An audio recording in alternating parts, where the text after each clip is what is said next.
도널드 트럼프 전 대통령이 관세 정책을 통해 미국 경제를 부흥시키겠다는 새로운 구상을 발표했습니다.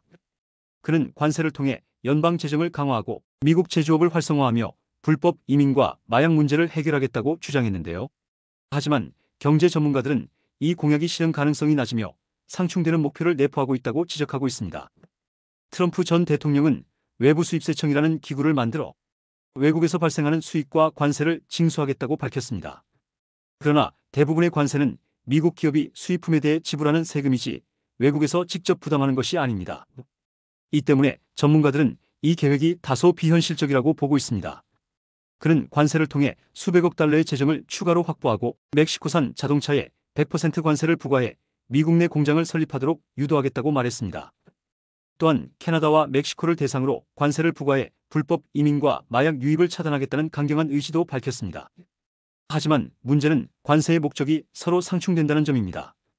관세는 수익을 늘리거나 수입품을 제한하는 역할을 할 수 있지만 두 가지를 동시에 달성하기는 어렵습니다. 예를 들어 관세가 높아져 외국산 제품의 가격이 상승하면 소비자들이 해당 제품을 덜 구매하게 되고 그 결과 관세 수입도 줄어듭니다. 트럼프 전 대통령은 캠페인 중 관세를 소득세의 대체 수단으로 활용하겠다고까지 주장했는데요. 하지만 현재 관세는 연방정부 수입의 2%에 불과합니다. 전문가들은 트럼프가 제안한 높은 관세를 모두 적용하더라도 최대 7,800억 달러의 수익에 그칠 것이라고 분석하고 있습니다. 이는 소득세와 법인세로 얻는 수입의 약 3분의 1에 불과한 수준입니다.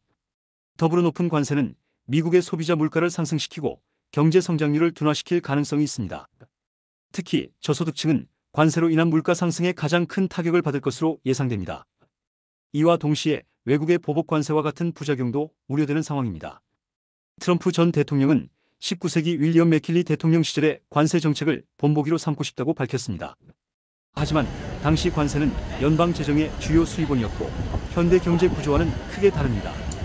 트럼프 전 대통령의 관세 공약은 대중적 지지를 얻기 위한 강력한 메시지로 보이지만 경제적 현실과 정책적 복잡성을 충분히 고려하지 않았다는 비판을 받고 있습니다. 앞으로 이 공약이 어떤 결과를 가져올지는 더 지켜봐야 할 것입니다.